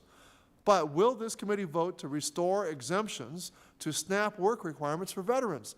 I tried to do that in the Rules Committee when they were moving the reconciliation bill through this body. And I was told, no, we have to keep the work requirements for veterans in the bill. Or will you vote to prevent a $1 billion bailout of Argentina while veteran farmers right here in the United States are on the brink of bankruptcy? Or will this committee rubber stamp continued cuts that undermine rural health care, bankrupt veteran farmers, and cause veterans and their families and their survivors to go hungry? We here in Congress must do better, Mr. Chairman. I ask you to lead us in that regard with the power of your gavel, and I yield back. Well, I thank the gentleman. I've been very pleased with the past number of, including the National Defense Authorization Act that passed yesterday with it was 3.8%, the wage increase for soldiers. As someone who's an active duty military family, very pleased how the successive years of significant increases, because we had a lot of families, especially those members of the military that joined a little older, so they came with a spouse and kids. And quite frankly, they were, I always say that what we pay a private is is probably pretty adequate because we also house them and feed them. But if you come with a little older in your 30s maybe or late 20s and you come with a family, it's challenging because you're usually using off-base housing and I just really appreciate what the NDAAs have been doing of recognizing the importance of our military and Congress as a whole with these increases that we have provided to make sure that, which I think they use that for a lot of purposes, but including their own food security. I assure you we have a significant programs already in existence in terms of for our returning veterans in terms of the agriculture field as well. We recognize the value of that, the importance of it as well, and the commitment to that. So, any additional? Go ahead. Yeah, Ranking Member Takano, I want to thank you for standing up for hungry veterans in our country and in our community. I also would like to extend a very happy birthday publicly you. to you. Thank you Happy very much. birthday to you. And then I just have one question. What Sure. are the unique needs of the veteran population that cause you the greatest concern as it relates to what the Republican-led Congress has done in the SNAP program, which of course was to put work requirements on our nation's veterans? Well, you know, 1/3 of our veterans choose to live in non-urban areas. They like the quiet and the peace they get living in more rural areas. And it's directly related to their service history. They don't like noise and bangs and all of that. That puts them in greater challenge in terms of access to health care. The more rural they get, they often are very far away from medical centers. But, you know, significant numbers of our veterans face food insecurity. And notwithstanding what the chairman said about what the NDAA has done to improve pay, we have a number of active duty military service members and their families that were qualifying for SNAP. And to subject our veterans to the work requirement, which is really a very insidious way to make it difficult for them to get food benefits. Our veterans who served our country and their families, they're going hungry. This is inexcusable. It's wrong, and I thought it was very heartless when I couldn't even get an exemption for our veterans to this requirement that this committee, the Agriculture Committee, they put it into the Ag Bill, the SNAP cuts that would affect our veterans. That to me was a shameful day. Thank you so much, Representative Takano. And Mr. Chair, I yield back. Thank the gentleman. Quite frankly, as a father of a wounded warrior who's serving active duty, I will tell you what's not fair is when your middle child retires before you do. February hits his 20 years of service to this great nation, earning a Purple Heart, which he was quick to tell me that, Dad, you know how you get a Purple Heart, right? He says, you're in the wrong place at the wrong time. And I will say that any of our veterans who are beyond the designated age, are going to be exempt. Any veteran that has a disability, and I think the VA has done a better job than what perhaps years ago of working and doing those disability ratings. Because it takes a wear and tear on the body, serving in the military, depending on your MOS and what it is that you perform every day. And honestly, if you're coming out of the military and you don't have a disability I don't know. I mean, I just find that someone that's going from active duty status to veterans, they want to work. And anything, what we've done is now we're investing dollars to help them with SNAP education and continuing education.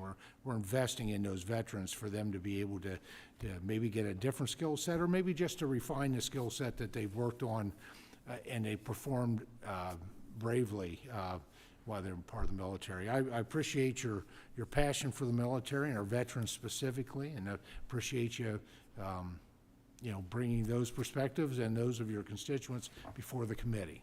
Well, can I just say, with regard to those veterans who don't have disabilities, who don't have an actual disability rating, that could be for many, many reasons. And we have homeless veterans that we're going to have. It's going to be more difficult to serve their needs if they have to go through these onerous work requirements. Maybe for a lot of reasons why that veteran never got connected with the VA. And for us to address this shameful problem of having veterans on the streets, living without shelter, and now facing a more difficult challenge of being able to have a sustainable path to self-sufficiency, these work requirements are simply not helpful. So that's my response. Thank you. You're welcome.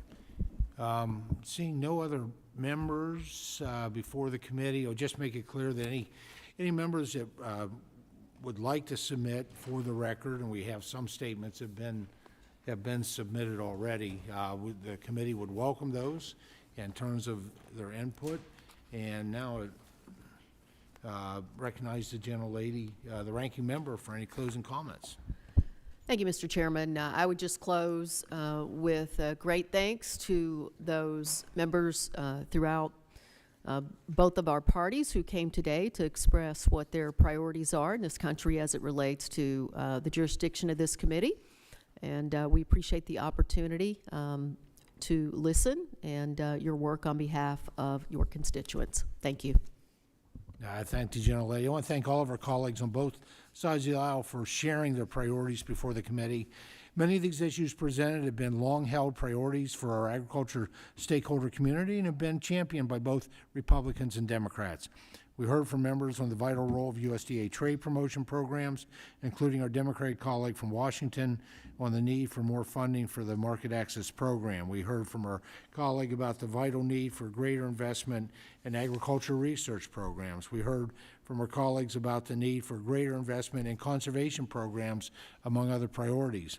And what some were unaware of and others failed to acknowledge or intentionally omitted is the historic investments accomplished in H.R. 1. And I know budget reconciliation is always partisan. I think we had that discussion long before that train left the station.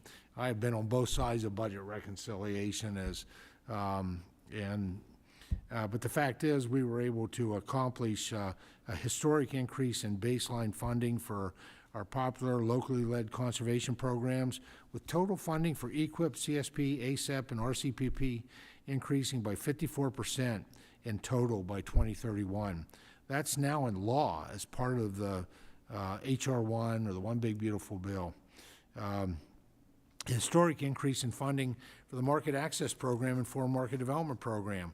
Those were both doubled in funding by the Big Beautiful Bill.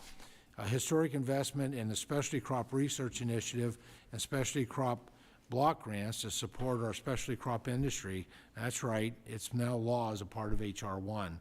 $125 million per year, the first mandatory funding in history for the Agriculture Research Facilities Act, and it's in the Big Beautiful Bill. Historic $1.5 billion over the next decade in livestock biosecurity, supporting more large animal veterinarians, USDA laboratories, vaccination developments, APHIS, and assistance for farmers impacted by animal disease. And yes, we also secured that in H.R. 1. It's now law. And a historic investment in our farm safety net in at least a generation, part of H.R. 1. My hope is going forward is, there are some things, bills that in past years that overall I was not able to support for whatever reasons, although I did take the opportunity to celebrate some of the individual wins for the people that I was serving and working for, and I'm hoping that that's what, whatever the feelings are with budget reconciliation, that we can, as we look at the agriculture title of that, the biggest investment in putting the farm back in the Farm Bill, probably over at least 25 years. So, and those ideas were all that I just named were all bipartisan.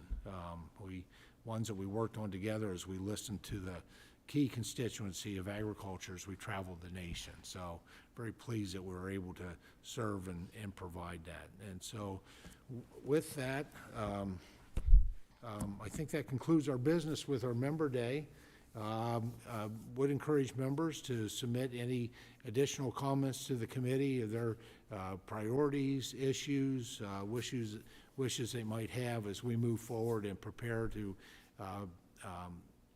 finish the Farm Bill process with Farm Bill 2.0. So with that, this hearing is now adjourned.